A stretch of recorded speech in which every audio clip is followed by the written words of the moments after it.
January 1981. A studio above a shop on Brook Street in Mayfair, London. Elizabeth Emanuel drew a tape measure around the waist of a 19-year-old named Diana Spencer and noted the number, 29 inches. It was the first formal measurement for what would become, 6 months later, the most watched dress in the history of television. Elizabeth Emanuel wrote it in her notebook and moved on. She had approximately 90 days to work with, a cathedral with a nave long enough that the bridal procession would be measured in minutes rather than steps, and a commission so significant that the studio had already begun taking security precautions more appropriate to a government facility than a Mayfair fashion house. What she didn't have, what nobody in that room had, was any reason to think carefully about what would happen to that 29-inch measurement between January and July.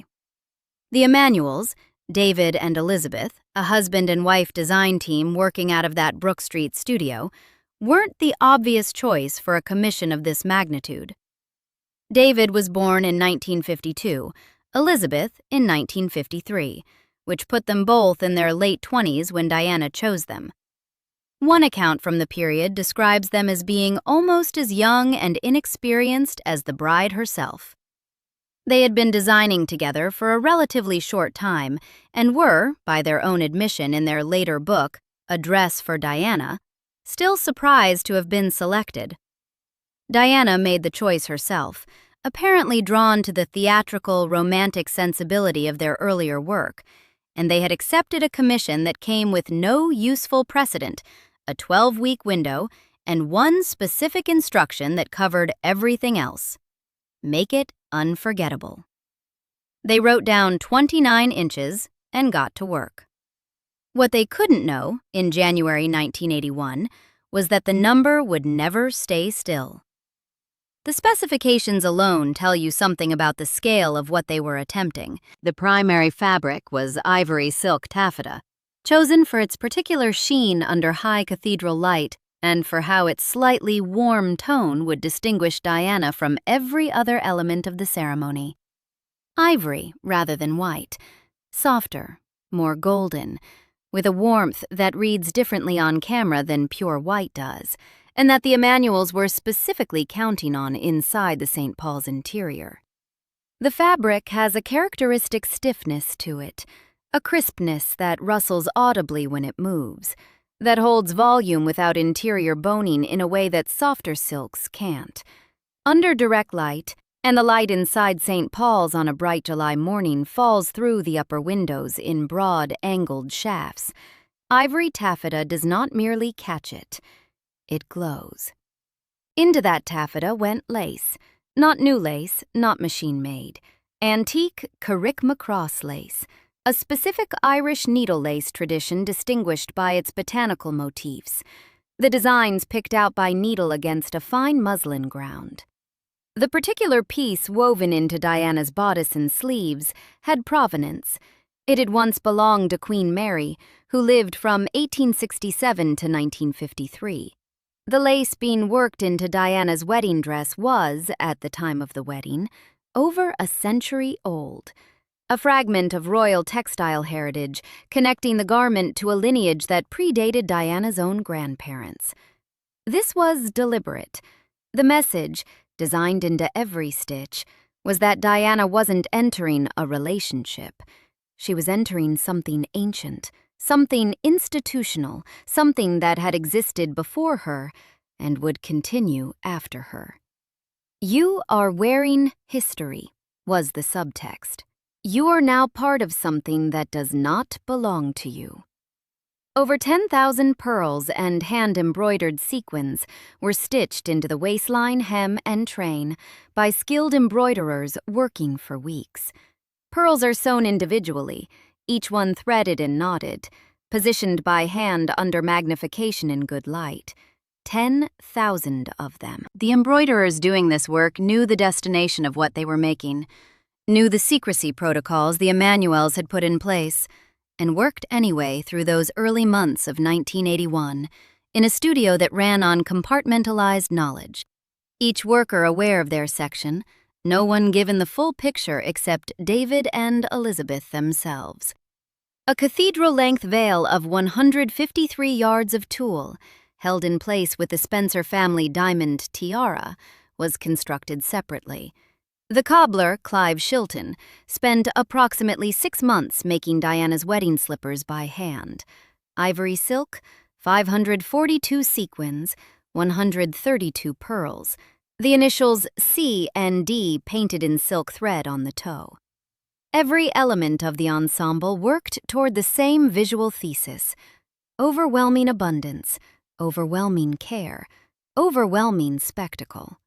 A small blue silk bow was sewn into the waistband. The something blue, invisible under the skirts, included because that's what you do. The rituals were followed. Everything that was supposed to be there was there. And then the train, 25 feet, 7.6 meters. The longest train and the longest veil ever worn at a royal wedding, deliberately so. The Emanuels wanted the procession down the nave of St. Paul's, a walk of approximately 650 feet, to produce the defining visual image of the decade, the train spreading behind Diana for its full length as the cameras tracked every yard of it. David Emanuel later described the whole project as a fairy tale come true. He was right. That was exactly the intention. The intention was also, as it turned out, approximately 25 feet longer than the glass coach could accommodate. But we'll get to that. The total cost of the dress was approximately $115,000 in 1981 money. For that, you got century-old antique lace, 10,000 hand-sewn pearls, 6 months of a cobbler's precision work, 153 yards of veil, and a 25-foot train that nobody had checked against the interior dimensions of the carriage. The secrecy around the design was genuinely extraordinary for something that was, at its core, a garment. The Emanuels structured their studio on a need-to-know basis. Individual pattern cutters, embroiderers, and seamstresses working on their specific sections, with no one person able to reconstruct the whole design from their own contribution. Decoy sketches were reportedly produced and kept in circulation to mislead anyone who might be watching. The studio received phone calls, some of them from newspaper reporters, some from people claiming to be royal courtiers, all of them angling for information. Workers entering the building with fabric swatches weren't told, at least initially, who the client was. The fundamental problem was that the train, at 25 feet, was so operationally significant that any accurate description of it was effectively a description of the entire dress. You could work backward from 25-foot train to the rest of the design almost automatically. The train was the secret. As the dress neared completion, it was moved from Brook Street to Buckingham Palace and kept in a cordoned-off section of the building. David Emanuel described this in interviews. The train's length made storage and transportation significantly more complicated than a standard commission, and the palace offered both the security and the space that the studio, ultimately, couldn't. The dress spent its last weeks before the wedding inside the institution it had been made to adorn. Diana was 19 years old when the engagement was announced publicly on February 24, 1981. She would turn 20 on July 1st, less than 4 weeks before the July 29th wedding. The engagement thrust her into the palace's apparatus immediately. Its staff, its protocols, its physical geography of vast gilded rooms and institutional silences that functioned, for a 20-year-old without existing support networks inside it, as a kind of elegant imprisonment. She had no press secretary of her own. Nobody in the building had a specific brief to look after her as a person, rather than as a future Princess of Wales. The palace was focused on the production of a royal wedding on a scale that had not been attempted in living memory. Diana, by her own later account, was focused on the fact that she was alone inside it, isolated from her previous life and not yet integrated into any version of her new one. In her private recordings for Andrew Morton, made in conditions of complete secrecy and published as Diana, Her True Story, only in 1992, 11 years after the wedding, she described this period not as the prelude to a fairy tale, but as a sustained experience of abandonment. Charles was 32. His life, his friendships, his relationships were established and continued through the engagement period. Multiple biographical and academic sources confirm that his relationship with Camilla Parker Bowles predated the engagement to Diana and was ongoing. Diana knew about it. She said so in those recordings, in her own voice, recorded for a book she understood might not be published until after her death. She described having seen evidence, having raised it. The institutional response from everyone around her was essentially to continue as planned. There was a wedding to organize, a dress to build, a narrative to maintain. The 750 million television viewers who would eventually watch the broadcast had been promised a fairy tale, and the apparatus of the monarchy was committed by that point to delivering one. And somewhere in those first weeks after the announcement, Charles put his hand on her waist. The quote is from Diana's own voice, recorded privately and published as part of Morton's book.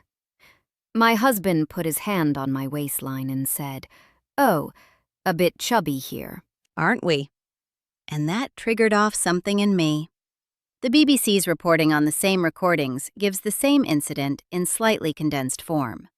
The bulimia started the week after we got engaged. Charles said, "You're getting a bit chubby," and that triggered something off. These aren't reconstructed quotes from a biographer who was in the room, not the interpretation of a journalist working from secondary sources. They are Diana's own voice, made for a book she never expected to survive to see published, recorded in conditions of complete secrecy, at a time when she had no political or institutional reason to perform anything for anyone. She was documenting, not positioning herself. That triggered off something in me. She described the eating disorder that followed as a symptom of what was going on in my marriage. The marriage hadn't started, the symptom had. She was still being fitted for the dress that would mark its beginning. The timeline, laid out plainly, is both straightforward and terrible. The engagement was announced on February 24, 1981. Diana said the bulimia started in the week following. The formal dress fittings had begun in January, during the still secret engagement period. By the time Emanuel was recording early waist measurements at Brook Street, the disorder had already been running for weeks. The dress was being constructed at the same pace as the disorder was developing, both of them moving in the same direction, both of them arriving at the same point, the morning of July 29, 1981. The fittings were regular, scheduled events, the kind of appointment that gets penciled into diaries weeks in advance. Diana would arrive at Brook Street, or later at the palace arrangement when the dress was moved, and stand while Emanuel worked the tape measure around her. Each fitting produced a number. Over time, the numbers formed a pattern that was impossible, if you were paying attention, to misread. In Emanuel's later account, Diana went from 26 or 27 inches at the start of active construction, a slightly different figure from the 29 inches Diana herself recorded as her January starting point, a discrepancy neither woman has fully resolved, down to 23 inches by the time the last bodice adjustments were made. Diana's own recorded words give the full arc. The first time I was measured for my wedding dress, I was 29 inches around the waist. The day I got married, I was 23.5 inches. I had shrunk into nothing from February to July. At minimum, the reduction was 5.5 inches of waist circumference over 6 months, in a young woman who was, at the beginning of that period, already slender. A 5.5-inch reduction at that baseline isn't the result of a modest change in diet. It's the result of a body under sustained, serious physiological stress. What a fitting looks like practically is this. The bodice is a structural garment, boned and lined, designed to hold its shape and distribute the weight of the skirts and train.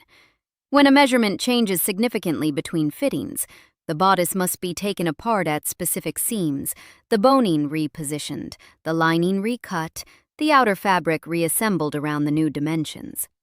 The first alteration can usually be managed without rebuilding from scratch. The second alteration is harder. By the third time a garment of this structural complexity is being remade to account for the same directional change, smaller, always smaller.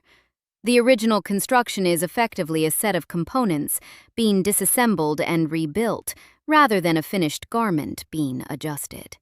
The Emanuels weren't taking in a seam here and there.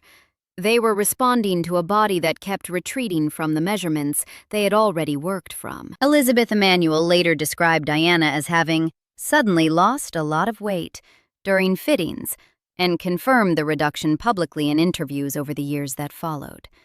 What she said she observed was the physical fact. What she understood about its cause isn't fully documented.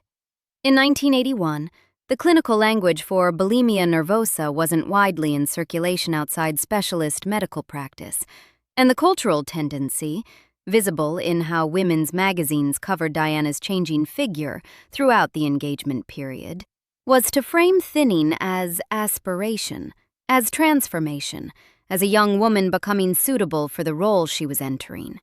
Those magazines praised her for slimming, called it a beauty story, used the language of self-improvement and preparation that 1981 women's media had ready for exactly this kind of narrative.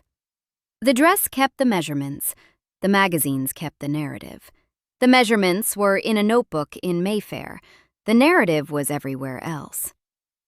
The glass coach is a specific historical vehicle, a formal state carriage windowed on all sides to allow the public a clear view of its occupants, used for royal occasions requiring that combination of enclosure and visibility. Its walls are glass panels in a gilt frame. It was designed to make the contents visible, not to manage the contents' luggage. It's elegant, historically significant, and an antique, and nobody had thought to measure it against a 25-foot ivory silk taffeta train. According to Andrew Morton's account in Diana, Her True Story, the designers realized too late that they hadn't done the calculation. The train had been designed, constructed, protected from the world's eyes with near paranoid thoroughness, stored at the palace, and at no point during any of this had anyone sat down with the physical dimensions of the glass coach and worked out whether the arithmetic was going to function on the morning. The oversight is, in retrospect, almost incomprehensible in a production of this scale, and yet entirely consistent with how large ceremonial events tend to fail, not in their grand structural elements, but in a single practical detail that nobody assigned to anyone. On the morning of July 29th, Diana dressed at Clarence's house. The dress was brought in. Barbara Daly, her makeup artist, was there. The hair was managed. The Spencer family tiara was placed. The 153 yards of tulle veil were attached. The ivory silk slippers with their 542 sequins and 132 pearls and hand-painted initials were on her feet. This all takes time. A royal bridal preparation of this scale, with this much fabric to arrange and this many elements to coordinate, takes hours. At some point in those hours, Diana's sisters were present. Lady Jane Fellows and Lady Sarah McCorkadale, both of them older, both of them operating within the understanding that the institutional machinery around this wedding was, by this point, total and irreversible. Diana said something, in whatever form doubt takes at 6 in the morning when you're 20 years old and standing in a wedding dress you've been measured for 11 times, about not being sure, about what she was walking into. Her sister's response, documented in biographical accounts of the morning, was precise in its pragmatism. Your face is on the tea towels, so you're too late to back out now. The logic was accurate. The commemorative merchandise was already in the shops. The souvenir industry that had grown up around the announcement, the mugs and plates and teaspoons, and, yes, the tea towels bearing her face, had been manufacturing for months. The ceremony was hours away. The BBC and ITV were already broadcasting. The Archbishop of Canterbury was presumably already at St. Paul's, running through the order of service one more time. There was no mechanism in July 1981 for a 20-year-old to step off this particular machinery once it had reached this velocity. Diana's sisters knew that. They told her what was true. What is also true is that Diana was standing in a room that morning carrying specific knowledge nobody else in the building wanted to acknowledge. The eating disorder that had reduced her waist by 5.5 inches was hers alone to manage. The knowledge of Charles and Camilla was hers to hold. The doubt she expressed to her sisters landed on women who loved her and also on women who had no means to do anything about it, which is possibly worse than landing on strangers. The institutional response, "You're on the tea towels, you go," was the only one available. It was still the institutional response. It was still the same response she had been receiving since February. "The contract is executed. You go." Then came the perfume. Barbara Daly, working as the wedding day makeup artist, was present through the final preparations at Clarence House, and later gave an account of the morning in the book Diana, the Portrait. Daly's account, which is the sole named primary source for this detail and should be understood as such, describes Diana attempting to apply some of her favorite scent, quelques fleurs, down the front of the gown and accidentally spilling it. Quelques fleurs is a floral composition by the Parisian house Houbigant, built around tuberose, jasmine, and rose, and has been in continuous production since 1912. It's the kind of fragrance that performs well in warm air, that announces itself before you enter a room and persists after you leave. On ivory silk taffeta, in any quantity beyond a trace, it would leave a mark. The fabric's very stiffness, the quality that makes it photograph so brilliantly, means it absorbs liquid differently than a softer weave would. A perfume stain on taffeta is visible. Diana's bridal bouquet separately was enormous. She had specifically designed it to be 4 times the size of a standard bridal arrangement. A large cascading piece of white flowers that read, "On camera," as an extension of the dress rather than a separate accessory. That bouquet, positioned at the front of the bodice, would cover effectively anything on the bodice fabric behind it. Whether or not it was needed for the perfume stain specifically, it was there. And according to Daly's account, that is how it was used. One named source, one published book. The chain of evidence for this specific detail is thinner than the other core details in this script, and that matters, and it's said plainly. What isn't thin is the symbolic coherence of the image it describes, which is why it keeps circulating. A 20-year-old in a wedding dress, using her flowers to hide something from 750 million people on the morning of a marriage she had expressed doubts about, while standing in a room where everyone was focused on the production of a fairy tale. If the detail is accurate, it's almost too neat. Details like this sometimes are, which is one reason to treat them carefully. The physical reality of that morning, the doubt, the institutional response, the preparations managed by people with roles to perform, has its own cumulative weight regardless. The glass coach was brought around. Earl Spencer, whose health that morning was uncertain, took Diana's arm. The 25-foot train had to come with them. What happened next is documented in Morton's account of the making of the dress. The designers had not allowed for the train's length relative to the size of the carriage. This isn't a contested detail. It's a simple physical fact about a glass-paneled Victorian carriage and 7.6 meters of ivory silk taffeta that was attempting to occupy the same space.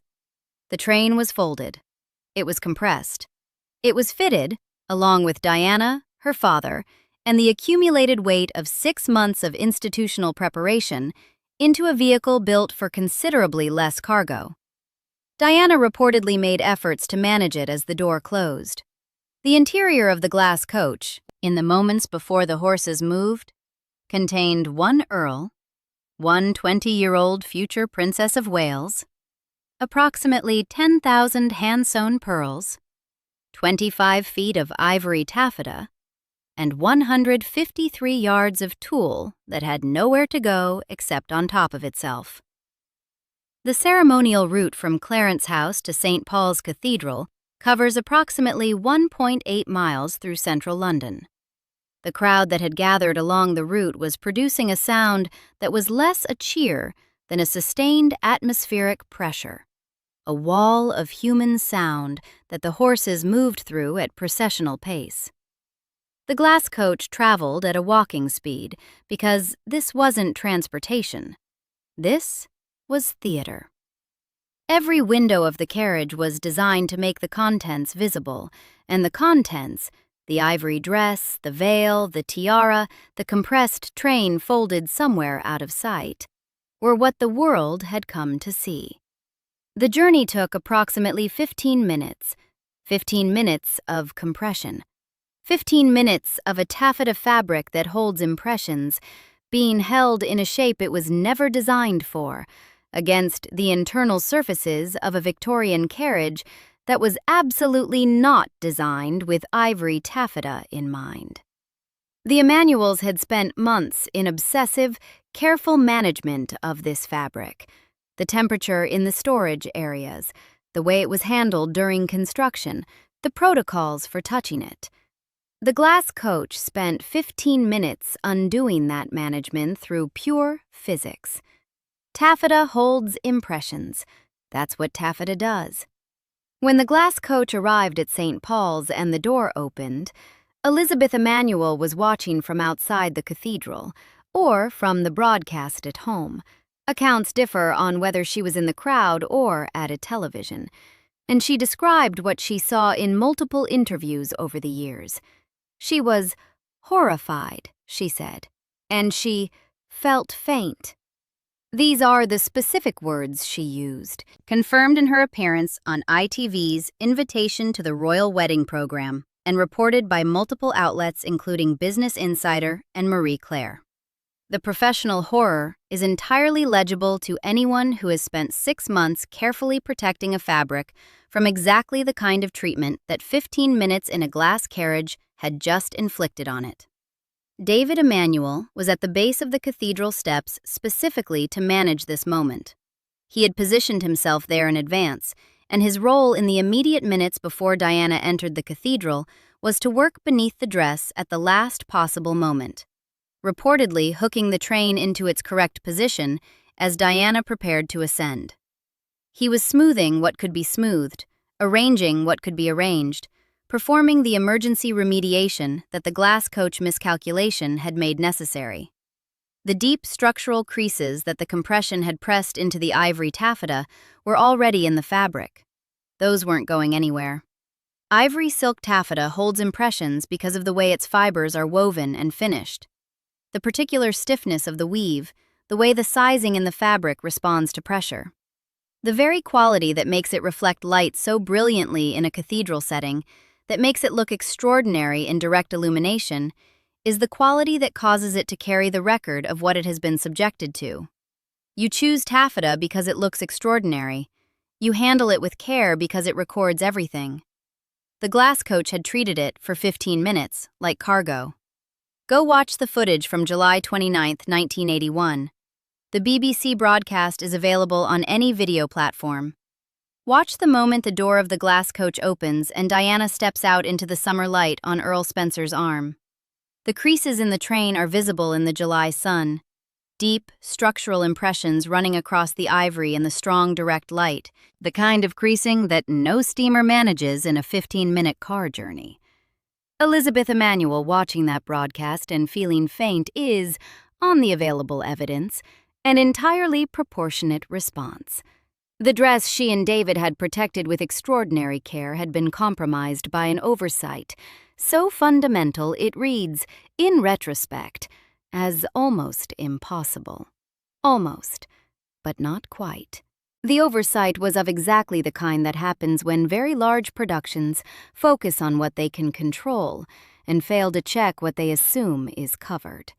The Emanuels had also built a backup dress, a second secret gown, kept entirely from Diana. She never knew it existed. People magazine ran a previously unseen photograph of this backup dress, decades after the wedding, when Elizabeth Emanuel shared it publicly. The backup differed from the primary gown in one specific respect. It didn't have the long train. It was, in the most practical sense, a dress that would have fitted inside the glass coach without incident, without compression, without the creases that Elizabeth Emanuel felt faint watching propagate across the primary gown on television. Diana walked down the aisle in the one with the 25-foot train. The backup is stored somewhere, uncreased, a monument to what might have been managed differently. Inside the cathedral, the procession down the nave began. St. Paul's was built by Christopher Wren after the Great Fire of London, consecrated in 1708, and its nave runs the full length required to make a royal procession a spectacle rather than a walk. The ceiling soars above the floor. On July 29, 1981, the building contained 3,500 guests seated in the formal rows of the stalls and nave, plus the technical apparatus of 2 broadcasting organizations covering the event for an estimated 750 million viewers worldwide. The natural acoustics of the space meant that footsteps on the stone floor were audible throughout, a sound that is less like walking in a room and more like walking inside an instrument. Diana walked that nave on Earl Spencer's arm, moving at the pace the procession required and the train imposed. Measured, deliberate, slow enough for the cameras to capture the full length of it spreading behind her across the stone floor. Earl Spencer walked beside her. The creases in the taffeta were in the fabric for all 650 feet of it. The 10,000 pearls on the waistline and hem and train caught the light from the upper windows in precisely the way the Emanuels had intended. The century-old Carrick-Macross lace on the bodice was visible at the close focal lengths the cameras were using. The Spencer tiara held the veil in place. The bouquet, 4 times the size of a standard arrangement, was positioned at the front. Diana's waist, inside the bodice that had been rebuilt multiple times over 6 months, measured 23.5 inches. The bodice had been made and remade around a body that kept getting smaller, and it fitted now, correctly, precisely, exactly as designed. This is the most legible thing the dress preserved from those 6 months, not the lace, not the pearls, not the train. The measurement. That the garment, which had started in January as a construction around a 29-inch waist, arrived at St. Paul's perfectly fitted to a 23.5-inch one, isn't a neutral fact about tailoring. It's the dress's own record of what those months had been. Robert Runcie, the Archbishop of Canterbury, was at the altar. Charles was 32, wearing his naval commander's uniform. Whether he wore cufflinks connected to Camilla Parker Bowles specifically on the wedding day, a detail reported in several biographical and academic accounts, isn't possible to state with the certainty of a primary witness account, and so it isn't stated as such here. His relationship with Camilla and Diana's documented awareness of it sit in the record. She walked toward the altar knowing what she knew. The institution had determined that this didn't constitute a reason to stop. The ceremony proceeded. Vows were exchanged. Diana transposed 2 of Charles's given names in her recitation, said Philip Charles Arthur George, when the correct sequence was different. A slip so small and so human, it barely registered in a broadcast managing the narrative of the century. But it's there, in the broadcast, audible if you're listening for it. A 20-year-old under sustained stress, slightly off script, recovering and continuing. The Archbishop continued. Charles placed the ring. They were married. The balcony appearance followed. The kiss followed. The crowd outside the palace produced its enormous collective sound. The fairy tale had worked exactly as designed. What it had been performing over was 11 years. The disintegration became public in stages, each one more specific than the last. Andrew Morton's Diana, Her True Story was published in 1992, 11 years after the wedding, based on audio recordings Diana had made for Morton in conditions of total secrecy, on cassette tapes that were then physically transported to Morton through an intermediary. The same recordings that contained her direct account of the 29-inch measurement, the 5.5-inch reduction, Charles's remark about her waist, and the bulimia she described as a symptom of what was going on in my marriage. The world learned, from Diana's own voice, what the dress had been silently recording in 1981. The women's magazines that had praised her slimming down, the broadcast commentary that had admired the spectacle, the institutional apparatus that had produced the fairy tale, none of it had named what was happening. Diana named it herself, 11 years later, on a cassette tape. In 1994, an authorized biography of Charles by Jonathan Dimbleby publicly acknowledged the relationship with Camilla Parker Bowles. Then, November 1995, Diana in front of Martin Bashir's cameras for BBC Panorama, in a simple black jumper, speaking to millions of British viewers. She described the eating disorder. She described the 3 people in the marriage. She was 34 years old, and she was using the BBC broadcast system, the same system that had transmitted 750 million people their fairy tale in 1981, to describe what had actually been happening inside it. The divorce was finalized in August 1996. Diana died in Paris in August 1997. The Emanuels had, by that point, placed the materials from the making of the dress into 4 locked trunks and stored them in a vault in the City of London. Inside those trunks were the fabric samples, the sketches, the correspondence, the physical residue of 90 days in 1981, during which they had built a garment for a young woman they had watched get measurably, visibly smaller with every fitting session. The trunks stayed locked for more than 20 years. Whatever the Emanuels understood or didn't understand, or understood later, about what had been happening in their studio during those 90 days, whatever weight the pattern of those measurements carried for them in retrospect, they sealed it and put it in a vault and left it there. One source, writing about the period around Diana's death, records the Emanuels as being close to tears when the news came. The same source describes Diana as having been utterly swamped by her wedding dress, just as she was in. The text truncates there, but the image holds. In 2006, David and Elizabeth Emanuel opened those trunks and published the contents as a dress for Diana. Elizabeth Emanuel around that time said, "This is a dress with a story, and Elizabeth Emanuel wants to tell it." The trunks had been locked for over 2 decades. The story they contained had been accumulating since January 1981. Inside the dress, when the trunks were opened, the horseshoe was still there. Stitched into the label, the interior identification tag of the gown, was a small charm, an 18-karat gold horseshoe set with diamonds, hidden inside the garment at a position where only the person wearing it would know it was there. The sources offer 2 versions of how it came to be there. Vanity Fair reports that Diana herself asked for a good luck charm to be sewn into the dress. Other accounts attribute the gesture to the Emanuels, who placed it there as a private act of wishing her well, unsolicited, one of those small gestures of genuine care that don't require acknowledgement. Both versions agree on the material facts. The horseshoe exists, it's 18-karat gold, it's set with diamonds, it's in the label, and whoever put it there meant it without irony.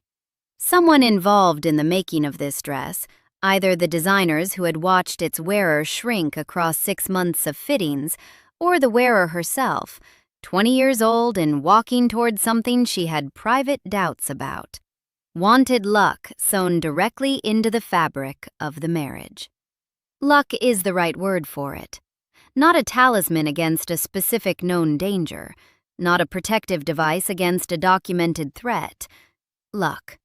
The general, unspecified thing you request when you don't know exactly what form the bad news will take, only that some form of it seems possible.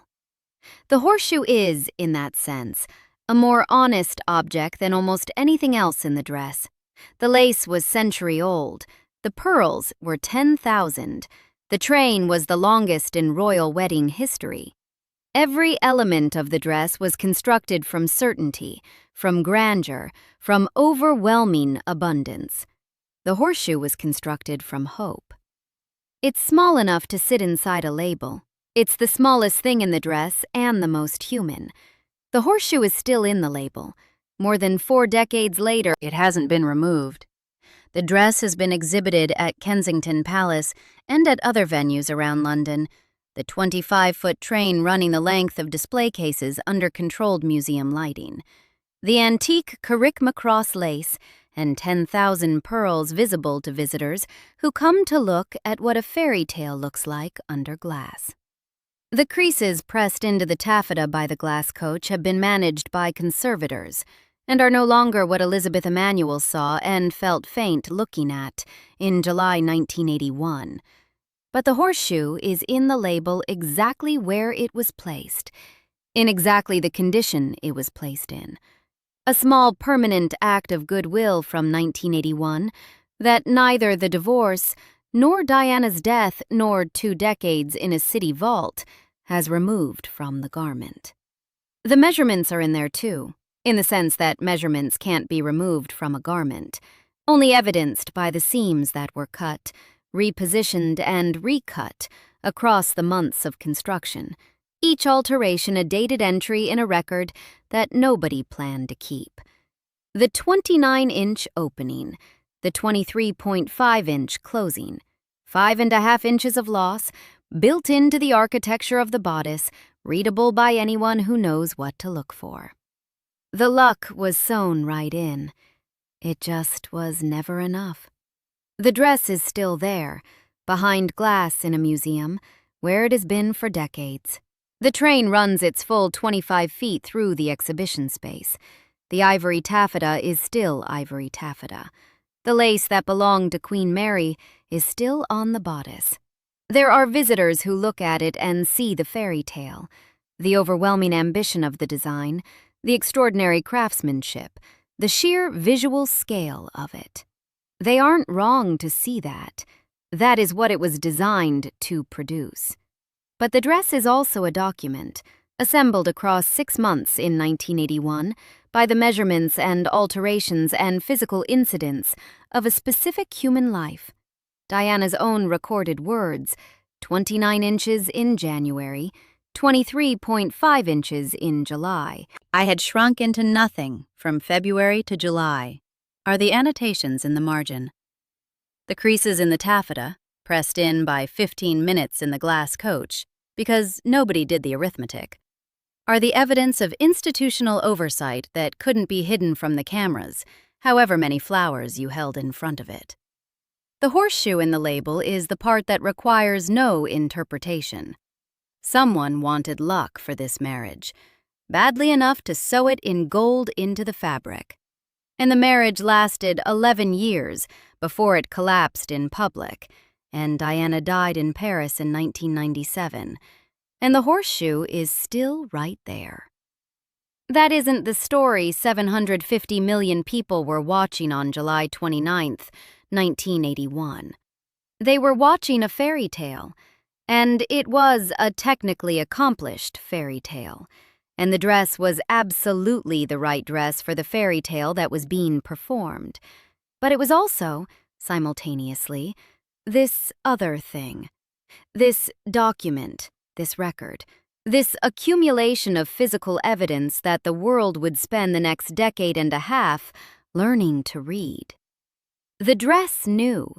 It was made from the evidence of what was happening, stitch by stitch, measurement by measurement, from January to July. The world just hadn't read it yet. Subscribe for more stories like this.